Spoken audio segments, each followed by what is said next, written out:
Our next presenter, soon to be a lady who lunches, Miss Kathy Lazarus. I'm retired? I didn't know that. You know, Barb, the t-shirt looks really nice with Armani. I never knew that they went so well together. Works for me. Right, I have some notes for you that I had to keep in my shoe because I have no pocket, so hopefully the ink is still legible. Barb, as a testament to you, there's a lot of folks here from Public Works. I'm the Public Works Director, and it's incredible to see so many of my staff here in the evening, particularly in an event where they have to pay, because we don't pay for much of anything, so that's a real testament to you, Barb. I'm here to tell you that the last couple of weeks have been really difficult for us in Public Works, and I just need to explain to you a little bit what's been going on in my department. When Mary Ann sent out the notice of your retirement, a bunch of staff in Public Works came to me and said, "What's going on? How come we're not arranging Barb's retirement? I mean, she's part of Public Works." And I said, you know, I've always been confused about that, but I think she's part of community development. But, you know, Elaine, I've never really been sure. No, neither have I. And I think Take responsibility now? well, it's too late now. That's the thing. I mean, if I really thought about it, I mean, twice a day, Barb would come through Public Works and depopulate the entire department, with the exception of Tim Coe to go to coffee, okay? It's like a herd. There was nobody there. You are at every Fat Friday feeding opportunity. Yes, you are. You've been at virtually every monthly birthday and other celebration. My observation, too, is that you are part of the Friday Lunch Bunch. I've participated with you many times in that regard. And more importantly, that really made me confused was that you'd come into my office and plop yourself down and whine to me about everything I'm doing wrong, just like the staff in Public Works. So, I mean, what am I to think? Although I always have been baffled why you always blew off my staff meetings and you never showed up for those. I think, thanks, Dale. That'll be reflected in your evaluation. As will your boots. What are you wearing? The boots are cool, Dale. In any event, Barb, over here. Yeah. In any event, you really are part of Public Works, and we really, as a group, will miss you tremendously. Coffee, Friday lunch is not the same without you, and the best part for me is that Barb is a friend now, and I hope we have many more wine-laden dinners at funny bistros in Palo Alto. I'll tell the rest of you the story later. But I believe this gift is one where I recreate frequently, and I hope you will too. It is co-signed, and we intend to help you use this gift.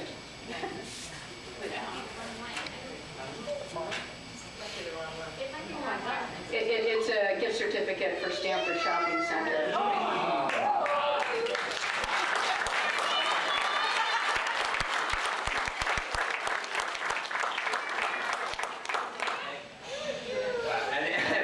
And that's a big Victoria's Secret that's there. Yeah, okay, it's where we can go there now. Let's go to the second. Yeah, that's great. How much? Oh, $19. That's only half a lingerie set. Great. Remember, the after party. All right. Okay, here we go.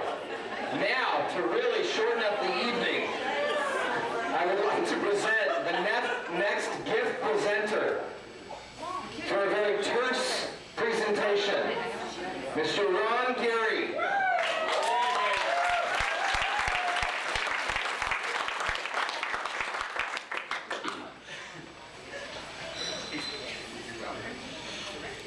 I'll make this short. As we said, we weren't going to get into Barbara's background, so I'm going to let her, she can expose everything in her, kiss and tell novel, Out of the Shadows, the Mountain View.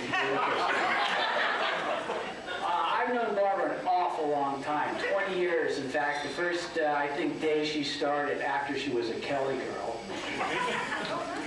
She walks in and I'm sitting there, and this is when we were over in the mezzanine across the street, and she's going to start doing some filing. She looks at me and she says, you know, I'm going to start doing some filing, and I say to her, well, just remember, Barbara, there's an east and a west El Camino. She says, great. All I can say is there's still an east and a west El Camino, so she must have done her job. Anyway, I think that, you know, Barbara will be sorely missed, and with all of her art, I do think that she's left a lasting mark on the community.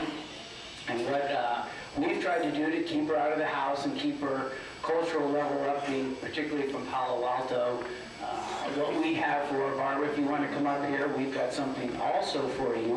When you get through shopping with Matt at Stanford and you have nothing else to do, here's a certificate and another. What this is, you know, we're going to take Barbara over to the Kantner Art Museum at Stanford occasionally and feed her a little bit over there so we can also walk her around and let her look at the art over there. So there you go, that'll get you out of the house. Basically, having known Barbara for over 20 years, I would certainly say to everybody that, you know, everybody leaves their handprints either on a town or on an organization. And Barbara, I think that you've left two very important handprints. Your art, which will stand the test of time, which is, you know, more than a lot of buildings and policies and politicians will do. So you've left that for this wonderful community.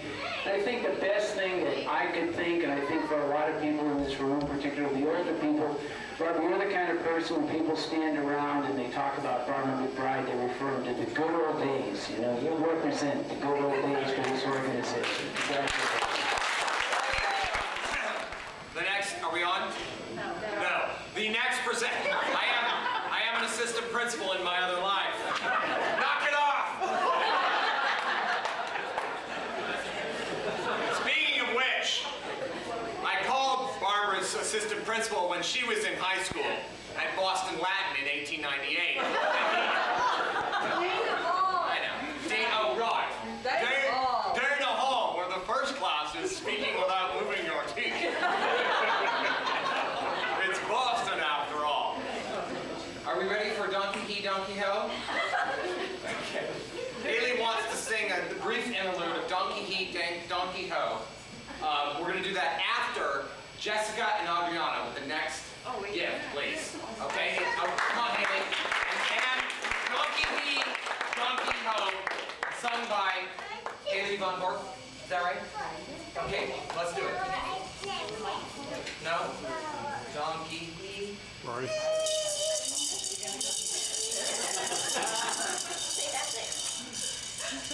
Thank you.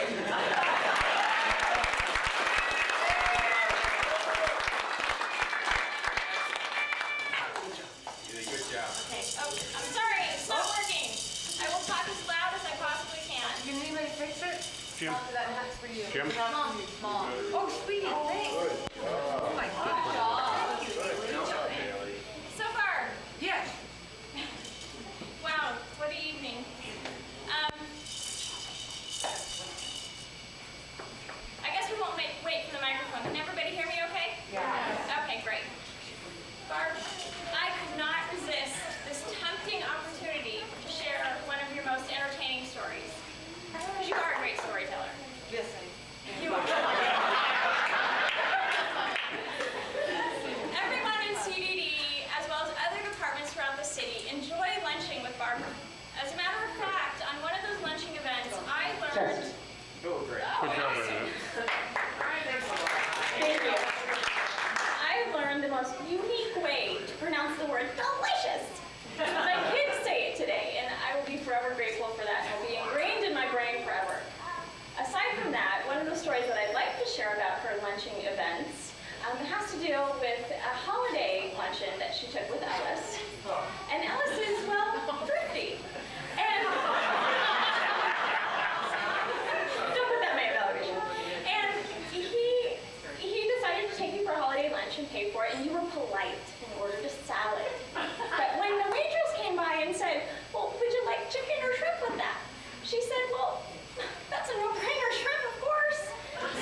me that when she was an EA, executive assistant at the time that I applied for my job, she was secretly wishing that I didn't get the job because there was a very cute guy that was applying for another But I've overlooked that, and we're really good friends. And one of Barbara's many contributions to Mountain View has been to single-handedly improve the downtown economy and boost sales tax. So in an effort to help her continue in that effort to increase the economy, we've got for you some gift certificates, and I'll just let you know that it's a gift certificate to your favorite shopping place, Napoleon at Home. Maybe a down payment for that sofa.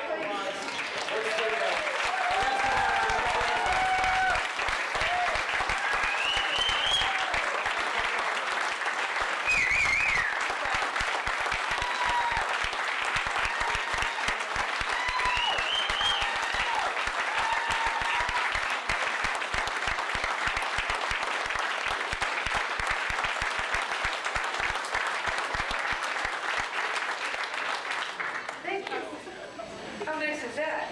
You know, I like to think of Matt as a kid, the son I never had. But I'm telling you, if he'd been my son, I would have slapped him right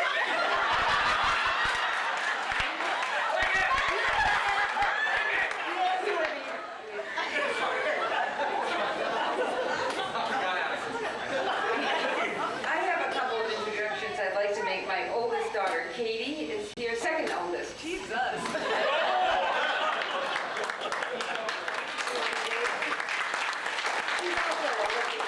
Her husband Steve and my grandson Aiden.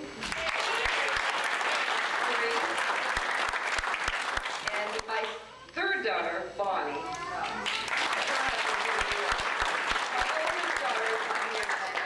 I'm really sorry, but she had an engagement that was lined up for a year. I should also acknowledge the presence of my ex-husband.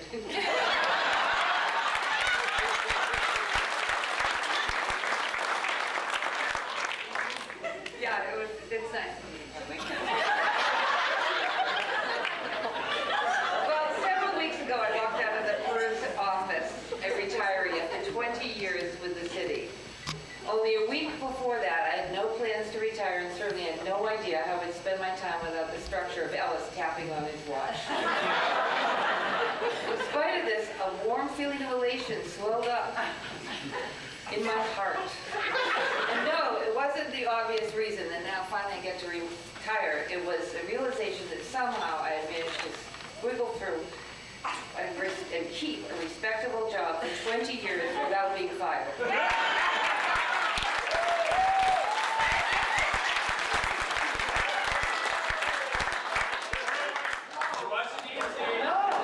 Believe me, it was touch and go. And one clue to that is when I went into the employee services office to say I was going to retire, Sharon Iochi jumped up from her desk and drove me to the PERS office.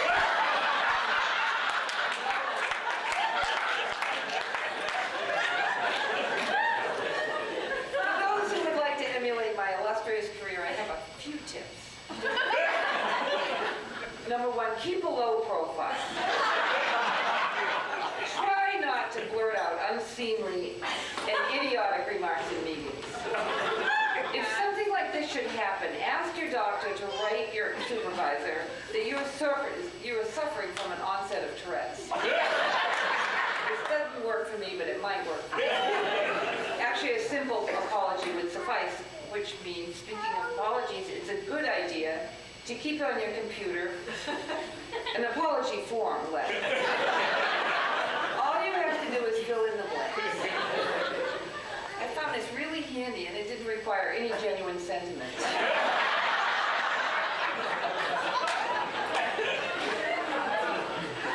One of these I should eliminate because Ellis already referred to it, but once you send out to the North Bay Shore to take pictures and get accused of cutting somebody off at an intersection, and try to stonewall it. Don't walk in like a ninny 2 hours later and say, here's the picture of that intersection.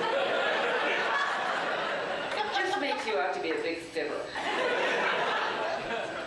Which brings me to the ever-dreaded annual evaluation. Things like like the preceding event always show up on those evaluations. Sit up straight and take it like a good soldier. I know this because I did it 20 times.